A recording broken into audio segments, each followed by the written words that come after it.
नमस्ते सबको, बहुत दिन के बाद ये वीडियो बना रहा हूँ। तो आज हम लोग डिस्कस करते हैं, 2 टॉपिक लिया है जो टेपर टेंट्रम ये रही वाला। तो मैंने कुछ पॉइंट्स बनाए हैं तो उसको डिस्कस करेंगे हम लोग। तो टेपर टेंट्रम है और बजट भी है, तो ये पूरा बॉक्सिंग ईयर होगा। मैं बता देता हूँ आप लोगों को कि पूरा जो साल है इसमें आपको इन्वेस्टर्स को इन्वॉल्व रखना होगा, कुछ ना कुछ आपको नया चीज़ करना होगा जिससे कि डॉलर का फ्लो बना रहे। तो कंप्लीट बॉक्सिंग ईयर है, कभी उसका घूसा लगेगा, कभी आपका घूसा लगेगा। अब डॉलर का सिस्टम है तो सबसे पहले चीज़ों को स्टार्ट करने के पहले हम लोग डिसिप्लिन के बारे में देख लेते हैं। तो डिसिप्लिन से में हम लोग कर्व के बहुत बिहाइंड तो नहीं है। डिसिप्लिन से मेरा कहने का मतलब है, सुपर पावर बनने के लिए आपको सबसे पहली ज़रूरत जो है, कोई भी कंट्री फर्टिलिटी रेट 3-4 रख करके आगे नहीं बढ़ सकता। तो हाल ही में इंडिया का जो फर्टिलिटी रेट का सर्वे हुआ है 2.0 पे आ चुका है और इंडिया के लिए बेस्ट होगा 1.9, तो ऑलमोस्ट अचीवेबल है। शायद एक बिहार का स्टेट में 3.0 है तो वहाँ 2.5 भी हो गया, तो 1.9, तो नेट फर्टिलिटी रेट ऑलमोस्ट 1.8 होगा, तो 20% का लोड पड़ेगा। तो इंडिया के लिए वो सबसे बेस्ट होगा। तो डिसिप्लिन में हम लोग को दूसरा पॉइंट है हाउसिंग फॉर ऑल। वो भी ऑलमोस्ट लगता है कि 22 का टारगेट था, बट सरकारी काम धाम है तो समझिए 2024 तक तो सारा हाउसिंग फॉर ऑल कंप्लीट हो जाएगा। मैक्सिमम लोगों को सरकार घर दे देगी आजकल का स्पीड से लग रहा है। अब मैं सबसे बड़ी चीज़ डिस्कशन बजट के ऊपर करने के पहले हम लोग देखते हैं कि हाउ इकोनॉमिक मशीन वर्क नाम का एक वीडियो है रेड साहब का। हम लोग जानते हैं how economic machine gets lubricated. Lubrication जो है वो कैसे होता है, तो लुब्रिकेशन का जो प्रिंसिपल है, एक्चुअली बहुत सारी कंट्रीज़ हैं यूरोप में और भी छोटी छोटी कंट्रीज़ हैं जिनका नाम तक लोगों को पता नहीं रहता है। मतलब उनका कोई कंट्रीब्यूशन नहीं है दूसरे कंट्री को लेके। तो जब भी एक कंट्री का ज़्यादा से ज़्यादा सॉफ्ट पावर होता है, ज़्यादा से ज़्यादा कंट्री से लगाव होता है, ज़्यादा से ज़्यादा कंट्री के डिपेंडेंसी होती है, या वो हम पे डिपेंड है, हम उस पर डिपेंडेंट है, तो इससे क्या है, लुब्रिकेशन जो है ना, प्यार बढ़ता है सिस्टम में। तो उसमें क्या है, डॉलर सरप्लस का लेन देन होता है। तो सबसे अगर आप ज़्यादा सरप्लस पर आ रहे हैं, आपकी प्रोडक्टिविटी अच्छी है, तो वो बहुत अच्छा कंडीशन माना जाता है। और जैसे जैसे मान लीजिए कि इंडिया का किसी का नीड को मीट किया, फार्मास्यूटिकल्स का नीड को मीट किया, या फिर डिफेंस के नीड्स को मीट किया और दुनिया निर्भर होने लगी, तो इसका मतलब है कि हमारा इकोनॉमी प्रॉपरली लुब्रिकेटेड चल रहा है। तो आजकल जो क्रिटिकल सेक्टर है स्पेशली, उसमें आपको सरप्लस होना चाहिए डॉलर जो है आपका, तो आपका लुब्रिकेशन बराबर है। तो मैं कहूँगा जैसे नेट रेमिटांस हाईली पॉजिटिव है इंडिया का, तो अच्छी बात है। नेट एफडीआई भी हाईली पॉजिटिव है, नेट सर्विसेज सरप्लस भी हाईली पॉजिटिव है। केवल हमारे मर्केंडाइज में काफ़ी बड़ा डेफिसिट है, स्पेशली चाइना के कारण। तो उसमें हम अगर आप आज के डेट में देखिए तो नेट रेमिटांस, नेट एफडीआई और नेट सर्विसेज सरप्लस अगर मिला दिए तो शायद ही कोई कॉन्टिनेंट होगा जो इंडिया से ज़्यादा सरप्लस जनरेट कर रहा होगा ये तीनों सेक्टर में। तो इसका मतलब है कि लुब्रिकेशन बहुत हाई है। तो जब तक आपका इकोनॉमिक मशीन लुब्रिकेट नहीं होगा ना, तब तक आप उम्मीद नहीं लगा सकते कि वो मतलब कुछ कर सकता है। जैसे इमर्जिंग मार्केट का कॉन्सेप्ट ही है ये। आपको ज़्यादा डॉलर सरप्लस या गोल्ड सरप्लस आ रहा है तो एक बूस्ट है वो आपके बजट को। तो डॉलर का सिस्टम जो है उसमें मैं ट्रेड डेफिसिट को और बजट डेफिसिट में ट्रेड डेफिसिट को ज़्यादा खतरनाक मानता हूँ, क्योंकि दूसरे की करेंसी का सिस्टम है और उसमें ये जो ट्विन डेफिसिट है, इसमें ट्रेड डेफिसिट अदर कंट्रीज़ के लिए बहुत बड़ा हेडेक हो जाता है। तो अगर आपके हाथ में बहुत ज़्यादा डॉलर सरप्लस है तो आपका इकोनॉमी सबसे ज़्यादा लुब्रिकेटेड है, इंडिया का डिमांड ज़्यादा है, लोगों को प्यार ज़्यादा है, सॉफ्ट पावर भी हम लोग को क्रिएट करना है। तो हम लोग दूसरे टॉपिक पे जाते हैं। अब ये जो आप लुब्रिकेशन समझ गया, तो ये साल है टेपर टेंट्रम, मतलब ट्राई होगा। अमेरिका का जो फिक्स्ड इंटरेस्ट रेट है उसको बढ़ाएगा, बोल रहा है, इन्फ्लेशन से बहुत पीछे है, बहुत बिहाइंड द कर्व है, तो बोल रहा है। लेकिन उसका नवंबर 2021 में 22 में इलेक्शन है, मिड टर्म, तो उस समय तो टाइटनिंग करेगा नहीं। तो अगर जून 2022 तक टाइटनिंग नहीं किया तब तो डिफ़िकल्ट होगा। और वैसे भी इन्फ्लेशन बहुत ज़्यादा है, मुझे लगता है वो बहुत बिहाइंड द कर्व है। तो अब बहुत बड़ा वो चैलेंज है, गवर्नमेंट इन्फ्लेशन से भी सरकार गिर जाती है, और अगर आपने इन्फ्लेशन को कंट्रोल करने के चक्कर में अगर स्टॉक मार्केट गिरा दिया तो फिर जॉब लॉस। तो मेन उसका अनएम्प्लॉयमेंट को ही फोकस करता है लोग। अनएम्प्लॉयमेंट परसेंटेज अगर उस टारगेट अगर 4 के अंदर है तो फिर वो टाइटनिंग करेगा। तो अभी आ गया है 3.9, बट वो मेन पॉइंट नहीं है। आपका इन्फ्लेशन बहुत आगे निकल चुका है, तो जितना वो टाइटनिंग का बोल रहा है उससे तो वो पकड़ाएगा नहीं, बट स्टिल टाइटनिंग होगा। हमको क्या उससे मतलब है कि हमारे यहाँ से भी उसका जो फिक्स्ड एलिमेंट है उसमें इंटरेस्ट रेट बढ़ा। अगर कुछ लोग डर जाएंगे कि नहीं कंसोलिडेट किया जाए, तो यहाँ से भी पैसा लेके, क्योंकि डॉलर सेफ हेवन माना जाता है, तो यहाँ से भी थोड़ा पैसा निकलेगा जो एफपीआई के थ्रू निकला था 200। तो ये पूरा बॉक्सिंग ईयर है, इसमें हम लोग को समय समय से दिखाना होगा कि नहीं हमारे पास पैसा है, अदर देन जो यहाँ से जा रहा है उसके बावजूद हमारे पास बल्क में पैसा है। तो ये साल भारत 5G ऑक्शन भी कर रहा है, तो मैं बजट मान रहा हूँ ये साल 44 लाख करोड़ क्रॉस कर जाएगा इंडिया का बजट एक्सपेंडिचर। तो देखते हैं उस पॉइंट पे कितना हम लोग को मिल पाता है, क्योंकि नॉर्मली नॉमिनल जीडीपी 70.5% से बोल रही है गवर्नमेंट ग्रो करेगा, तो बजट भी उसी रेशियो में 20% ग्रो करेगा, और साथ में एक 5G ऑप्शन का एक पुश जो मिलेगा, तो मुझे लगता है 44 लाख करोड़ क्रॉस करेगा बजट। देखते हैं कितना होता है। अब इसमें हम लोग देखते हैं, रघुराम राजन साहब भी कहते हैं कि टेपर टेंट्रम के लिए क्या इंडिया के पास फोरेक्स है। फोरेक्स तो बढ़ा है, अभी थोड़ा सा कुछ पता नहीं चल रहा है, शायद वो बढ़ा रहा है या फिर कुछ हिडन है या फिर कुछ क्लियर नहीं हो रहा है, धीरे धीरे बढ़ रहा है, बट बढ़ना चाहिए। तो मैं भी बहुत सारा प्रोजेक्ट कर रही है गवर्नमेंट ऑफ इंडिया, इकोनॉमी में पैसा डालना भी बहुत ज़रूरी है। तो ये 2011 से क्या डिफरेंस है, अब मैं आपको बताता हूँ। 2007-2008 ये लमसम एक फिगर जान लीजिए याद रखने के लिए। 2007, 2008, 2009, 2010, 2011 बजट एक्सपेंडिचर समझिए 7 लाख करोड़, 8 लाख करोड़, 9 लाख करोड़, 10 लाख करोड़, 11 लाख करोड़, ठीक है ना, रेस्पेक्टिवली, जस्ट लमसम। और आज के डेट में 44 लाख करोड़। अब ये इसमें फ़ायदा क्या हुआ है, ये तो सबका बढ़ा है, बहुत सारी कंट्रीज़ का बढ़ा है, नॉट ओनली इंडिया। किसी का करेंसी वीक हो गया है तो वो डॉलर में नहीं बढ़ा है, लेकिन हमारा तो बढ़ा है, ह्यूज बढ़ गया है। कहाँ वहाँ 7 लाख 8 लाख करोड़। तो प्रॉब्लम क्या हुआ है, 2008 में भी इंडिया का net oil import, petro dollar भी एक बहुत बड़ा मतलब पुल होता है, डॉलर मिल्कशेक थ्योरी का एक वो पार्ट है, वहाँ से भी खींच लेता है ना। तो वो ज़माने में हमारा $50 बिलियन का नेट ऑयल इंपोर्ट बैठता था, मतलब oil import minus oil export, product जो हम लोग एक्सपोर्ट करते हैं, जो लोड है ना नेट ऑयल का $50 बिलियन था। आज भी $50 बिलियन है, लेकिन वो as a percentage of budget, ठीक है ना, उस समय बजट मान लो 8 लाख करोड़ 9 लाख करोड़ है, और उसमें 3 लाख करोड़ का डेफिसिट है, और आज 44 लाख करोड़ है, 3 लाख करोड़ डेफिसिट है। तो इसीलिए, और उसको ना भारत सरकार वो एक पॉइंट को मैनेज कर चुका है, तो उसका बहुत बड़ा इम्पैक्ट इस बार नहीं पड़ने वाला है। और हम लोग इसीलिए मुझे लगता है जो जैसा रघुराम राजन सर बोलते हैं कि भाई अभी फॉरेक्स भी ज़्यादा है, काफ़ी ज़्यादा है, थोड़ा और ज़्यादा होना चाहिए था मेरे हिसाब से। मेरे हिसाब से $900 बिलियन इज़ हाईली सेफ। तो सारे इन्वेस्टर्स आएंगे रिलैक्स होके, अभी भी आएंगे, क्योंकि जो क्रिटिकल सेक्टर्स हैं इस पिछले 7-8 सालों में इंडिया ने, जो इम्पोर्टेंट सेक्टर हैं जैसे रोटी कपड़ा मकान दवाई का, डिफेंस, और ये सब जो इम्पोर्टेंट है, जिसका मतलब नहीं है तो आपका शोषण हो जाएगा, आप खुद नहीं प्रोड्यूस कर रहे ना, तो कोई आपका शोषण कर सकता है बैड समय में। तो ये सारे प्रोडक्ट्स इंडिया बनाती है और नेट एक्सपोर्टर हो चुकी है या होने वाली है। इवन एक सेमीकंडक्टर हेडेक बनता जा रहा था, तो उसको भी अब अपने प्लान में शामिल कर लिया, तो वो भी 1-2 साल में इंडिया नेट एक्सपोर्टर हो जाएगी। बहुत बड़ा PLI स्कीम उसके लिए भी डाला है।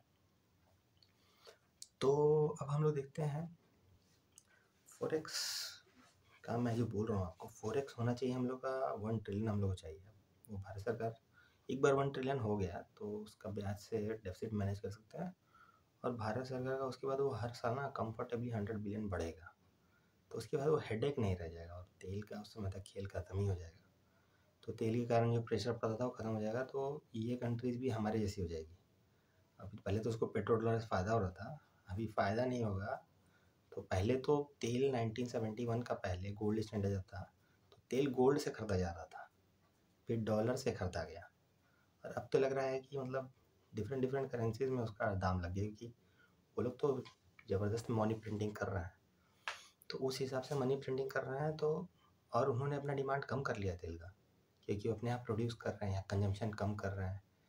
फिर कोई भी रास्ता आपने निकलना है, जैसे इंडिया भी मान लो 10% कंजम्पशन कम कर दे, 10% इथेनॉल घुसा दे, और उसके बाद क्या है कि उसमें 10% लोगों पे टैक्स लगा दे, तेल का दाम बढ़ा दे, तो वो मैनेज हो जा रहा है। मतलब 7% से आप इन्फ्लेशन है तो इम्पोर्टेड चीज़ का दाम बढ़ा सकता है।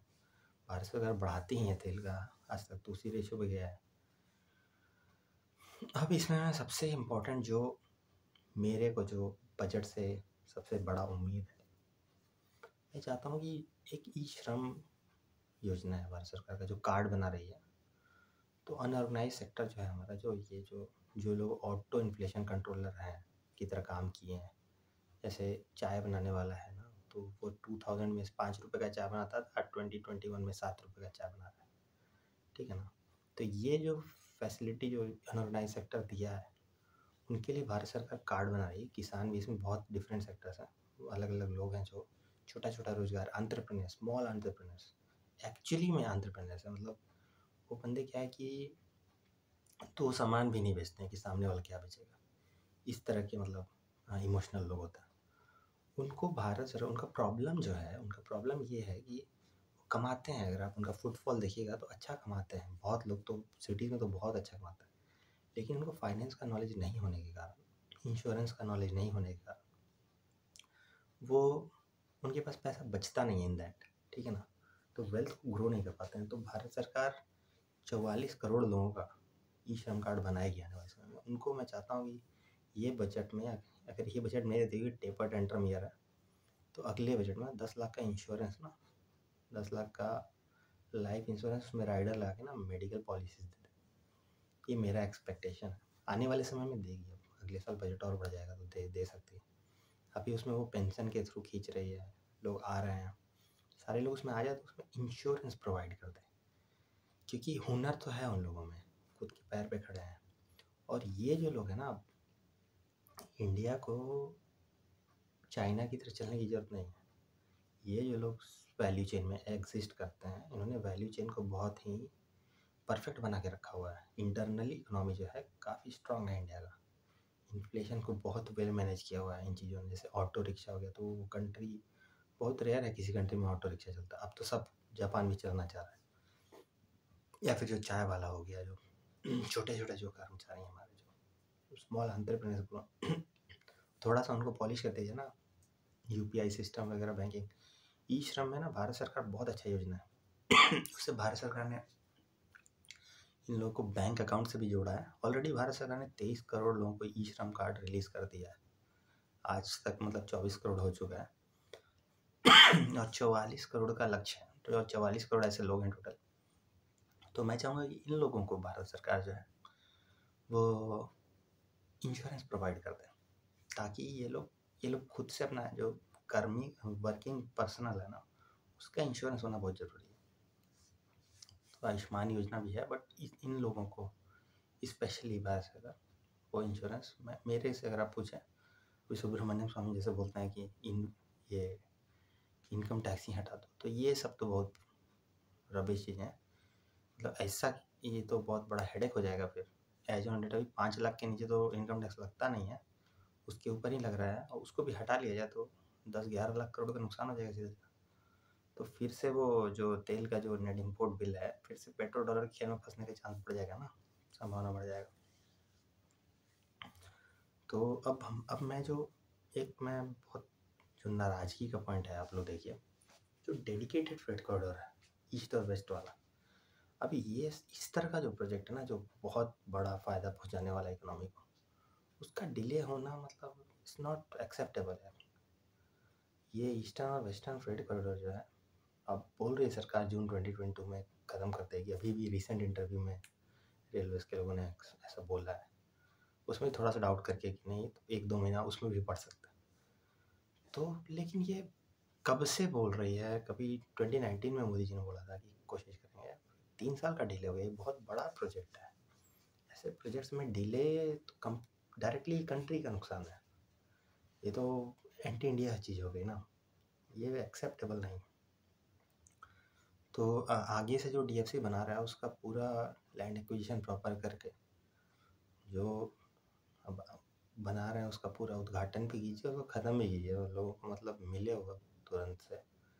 छोटा छोटा प्रोजेक्ट है, ठीक है, वो हमको चाइना से फ्यूचर में टक्कर लेना है। अगर हम यूरोप और अमेरिका से कंपेयर नहीं करते उनका स्पीड से कि 100 किलोमीटर बनाने में उनको इतना साल लग गया, हमको उनसे नहीं मतलब है। हम लोग को टाइम 5 साल में कंप्लीट करना होगा। 5 साल के पीरियड में जो भी काम है, बड़ा से बड़ा काम कंप्लीट किया जा सकता है।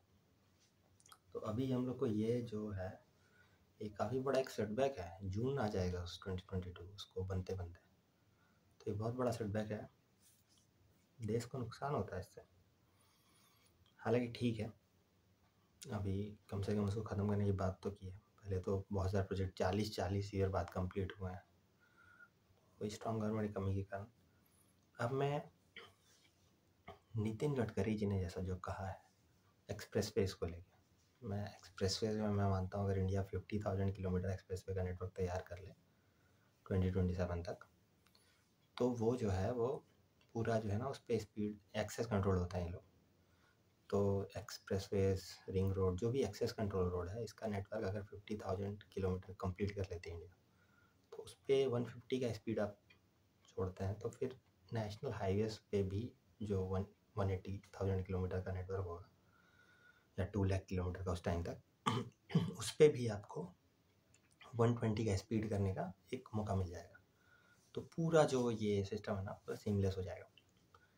तो नितिन गडकरी जी ने जो 26 green express, new green express way का जो अनाउंसमेंट किया है, जो बोला है 2025 तक कंप्लीट करेंगे। एक्चुअली 50,000 किलोमीटर एक्सप्रेस वे आपको बनाना है तो उसके लिए स्केलेटन की ज़रूरत होती है। मतलब 200 एक्सप्रेस वे मान लीजिए आप बना रहे हैं ना, तो 15 ही एक्सप्रेस वे 15,000 किलोमीटर के होने चाहिए, बाकी सब 100 200 करके ना। तो ये जो 26 है इसमें वो 15 हैं जो 15,000 किलोमीटर टच कर रहा है, ठीक है ना। तो उनको गडकरी साहब ने बोला है 25 तक कंप्लीट करेंगे, जो बोलते हैं वो करते हैं, बट मैं 27 ही पकड़ लेते हैं।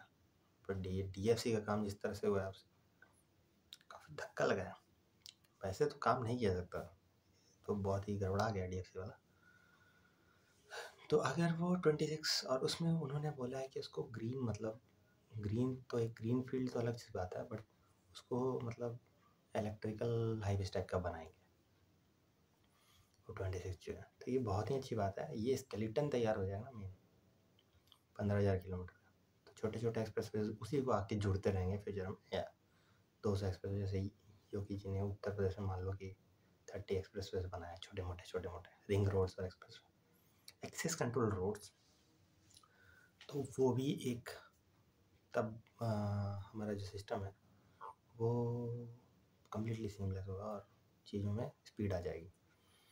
तो इतना ही मैं बोलना चाहता था। और अभी बजट एक्सपेक्टेशन तो हमें समझ ही गए, पूरा जो साल है ना इसमें हम लोगों को, अब देखिए किसी ईयर में लुब्रिकेशन नहीं मिल रहा है, बाहर से प्यार नहीं मिल रहा है। मान लीजिए कि एफपीआईज हैं जाने वाली हैं, मतलब पहले गई थी, तो लास्ट वाला जो क्राइसिस हुआ था उसमें भी उन लोगों को रियलाइज़ हुआ कि नहीं, अगर इंडिया में रहते तो डिस्पाइट ऑफ करेंसी डेप्रिसिएशन जो 11 से 14 में हुआ डॉलर मिल्कशेक थ्योरी के कारण, उसके बावजूद भी जो रिटर्न था इंडियन मार्केट में वो एडजस्ट करने के बाद वो ज़्यादा था वेस्टर्न मार्केट से। तो शायद इस बार उस तरह का तो आउटफ्लो नहीं होगा और चीज़ें बहुत बदल गई हैं। तो मान लीजिए फिर भी एफपीआई मान लीजिए 50 बिलियन इधर से निकालते हैं या कुछ होता है ऐसा कुछ, 30 बिलियन 20 बिलियन जो भी है, 10 बिलियन पकड़िए, बड़ी इकोनॉमी होती जा रही, तो उसमें हम लोगों को उतना इंजेक्ट भी करना होगा और फिस्कल डेफिसिट को मैनेज करते हुए ये काम करना होगा। तो हो सकता है अभी पिछले 3 सालों में भारत सरकार ने कोई डिसइन्वेस्टमेंट बड़ा किया नहीं है, तो शायद अगले साल कुछ करे उसमें से। बहुत सारी मीडिया बहुत पीछे पड़ जाते हैं, बट एनी हाउ हम लोग के पास एक वो रहेगा। स्टार्टअप्स ने तो गजब ही, मतलब मेरा एक्सपेक्टेशन है, मैं खुद बिहाइंड द कर्व हूँ स्टार्टअप्स को लेके। आई वाज थिंकिंग कि 2022 का 15 अगस्त 2022 तक सेंचुरी हो जाएगा। 90 हो गया अभी, एक न्यूज़ में देखा 90 क्रॉस कर गया इंडिया यूनिकॉर्न्स में। तो स्टार्टअप्स ने तो गजब की ही धूम मचा रखी है। शायद 15 अगस्त 2022 तक इस स्पीड से 200 हो जाएगा। तो वो एक बहुत बड़ा एक प्लस पॉइंट है इंडिया के लिए, वहाँ भी डॉलर्स आ रहे हैं। तो शायद इस साल इंडिया को बहुत अच्छा पुश मिलेगा और दुनिया कहीं ना कहीं देखती है, रियल इंटरेस्ट रेट जो है ना उसको देखा जाता है क्या गैप है। अब ऐसा नहीं है कि यूएस में क्राइसिस आएगी तो यहाँ से सारा पैसा उधर डॉलर सेफ बना रहेगा, ऐसा कुछ नहीं। इस बार ज़बरदस्त बॉक्सिंग होगा। स्पेशली अभी रघुराम राजन सर ने कहा कि फेड पॉलिसी टाइट करेगा तो सबको करना पड़ेगा, और अगले दिन ही चाइना ने रेट रिड्यूस कर दिया। तो अब तो मतलब अच्छा अच्छा किताब लिख दे रहे हैं लोग 19 में, और 22 में उसमें से कुछ मतलब नहीं रह जा रहा, मतलब पूरा किताब वेस्ट है। आप उसको पढ़ेगा तो बोलिएगा अरे तो सब चेंज हो गया। तो ये सिचुएशन चल रहा है, ये इकोनॉमिक्स लोगों की मैं बात कर रहा हूँ, नाम नहीं ले रहा हूँ।